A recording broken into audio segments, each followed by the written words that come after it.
o que eu vou falar hoje com vocês é basicamente sobre o conceito de força, certo? O conceito newtoniano de força, e vamos apresentar algumas situações, fazer alguns exercícios sobre o conceito newtoniano de força. Vou começar enunciando aqui o princípio da inércia. O que é o princípio da inércia? É um princípio que a gente adota como um guia para como construir a física clássica. Um desses princípios é o princípio da inércia. Esse princípio diz que um corpo que não esteja sob a ação de outros corpos, não esteja sob a ação da sua vizinhança, se ele estiver em movimento uniforme, ele vai permanecer em movimento uniforme. Se ele estiver parado, ele vai permanecer parado. A condição de ser parado é um caso particular do movimento uniforme. Que caso particular é esse? Em que a velocidade inicial é zero. Por que isso é um princípio? Antes de Galileu, antes de Newton, se usava muito ideias aristotélicas, em que a explicação do movimento era com base em lugar natural. O movimento se dava para os corpos atingirem o seu lugar natural. A partir de Galileu e principalmente Newton, a ênfase é outra. Não é justificar o movimento. O que a gente precisa justificar é a mudança no movimento. Mas a pergunta que a gente faz então é a seguinte: como é que a vizinhança, como é que os corpos podem agir um sobre o outro para mudar a condição de movimento daquele corpo? Qual é o conceito envolvido? É o conceito de força. Bom, primeira coisa importante a gente perceber: força é um conceito vetorial. O que significa isso? Que ela tem um módulo, né, que indica o quão forte ou fraco é essa força, mas além disso ela atua ao longo de uma direção, ao longo de uma reta em um sentido. Esse programa de identificar as forças que agem sobre um corpo, dado uma situação, para a partir daí descrever o movimento nesse corpo. Vou começar com forças de contato. Imagina essa situação aqui, ó. Tem um corpo aqui e eu puxo com um fio. Que força de contato eu estou falando aqui? Tem uma força para cima, sim, que o chão exerce sobre esse corpo. Essa força para cima se chama força normal. O que é a força normal? Se eu empurrar esse quadro também está me empurrando com uma força. Terceira lei de Newton me diz que essa força é igual e contrária. Não vou falar muito a terceira lei de Newton, mas vou falar um pouco.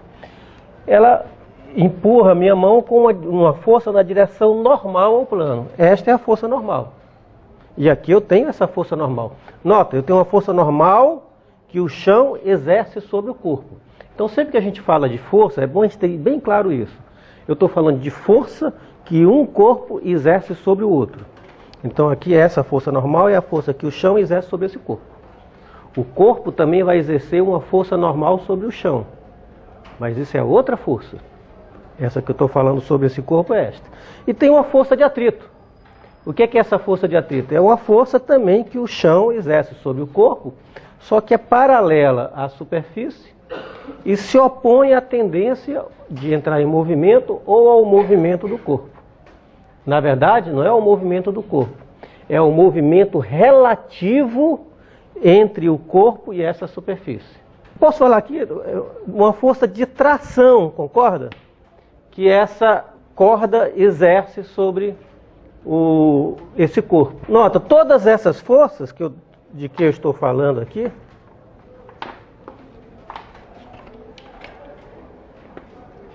tem uma certa direção e sentido. Forças à distância. Peso. Por que peso é uma força à distância? O que é o peso? Tem uma terra, tem um corpo aqui em cima da terra. É a força de atração que a terra exerce sobre o corpo. E essa força eu posso escrever como mg. Nota, quando a gente está falando de vetores, a gente costuma usar uma notação vetorial. É muito comum essa notação com uma setinha em cima da letra que indica aquela grandeza vetorial. Certo? O que é G? A aceleração da gravidade. Na verdade, do jeito que eu escrevi aqui, é o vetor aceleração da gravidade. O que é esse vetor aceleração da gravidade? É um vetor que tem por módulo 9,8 metros por segundo ao quadrado e aponta na direção vertical sentido para baixo. Outros exemplos, se eu te pegar dois ímãs e aproximar, eu vou ter o que entre eles? Uma força magnética que um ímã exerce sobre o outro e vice-versa. Então quem é a origem da força? Um ímã e vai exercer força sobre o outro. Se eu tiver duas cargas carregadas e aproximá-las, eu vou ter uma força elétrica entre eles. O que é essa força elétrica entre eles? Eu digo uma força elétrica entre eles. Falei errado.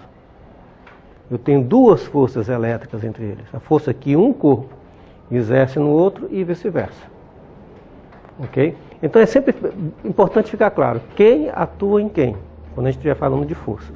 Essa revisão geral que eu vou fazer, vamos relembrar aqui um pouquinho a ideia de adição de forças. Digamos que eu tenha essa situação aqui, um corpo, eu atuo com uma força F1 nesse sentido e com uma força F2 também nesse mesma direção e sentido. Qual é a resultante dessas duas forças?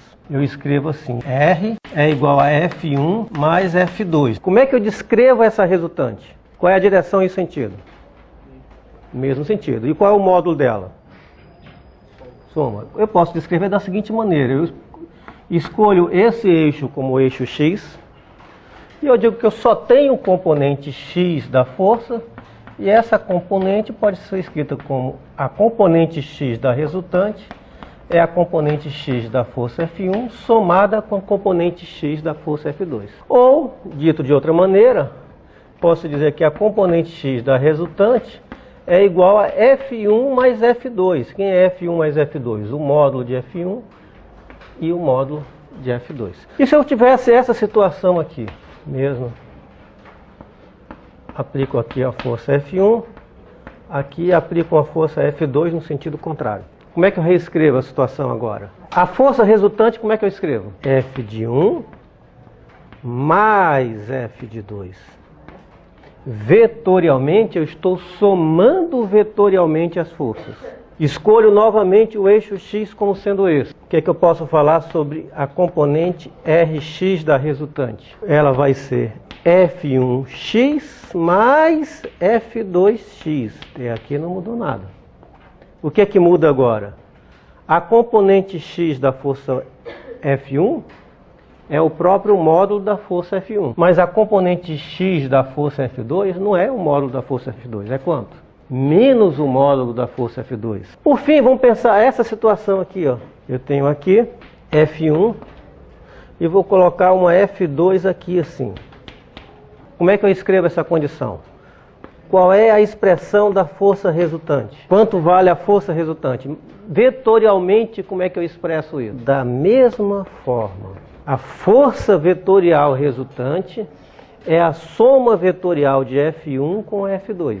Eu pego um vetor, que representa qualquer um deles, na extremidade dele representa o outro vetor, e o vetor resultante vai ser esse vetor que começa no início do primeiro e termina no final do segundo. Então este vetor R, o que está escrito aqui, é a representação deste vetor R. E agora, em componentes, quanto vale Rx? Vai ser F1x mais F2x. Quanto é que vale o F1x? Vai ser o próprio F1. E agora é a pergunta, quanto é que vale o F2x? Zero. Então isso aqui é o próprio F1. Por que zero? Porque o F2 aponta na direção vertical. Não tem componente na direção x. Isso aqui descreveu completamente a força? Não. Está faltando o quê? Uma componente vertical. Agora eu venho aqui, escolho esse aqui. Então eu vou ter Ry igual a quanto? F1y mais F2y. E isso é zero, que F1 só tem componente na direção x, mais F2. Quanto é que é o módulo de R? Vai ser esse aqui ao quadrado, mais esse aqui ao quadrado, da R ao quadrado. Certo? Então eu posso tirar daqui o módulo de R. R é igual a raiz quadrada de F1 ao quadrado mais F2 ao quadrado.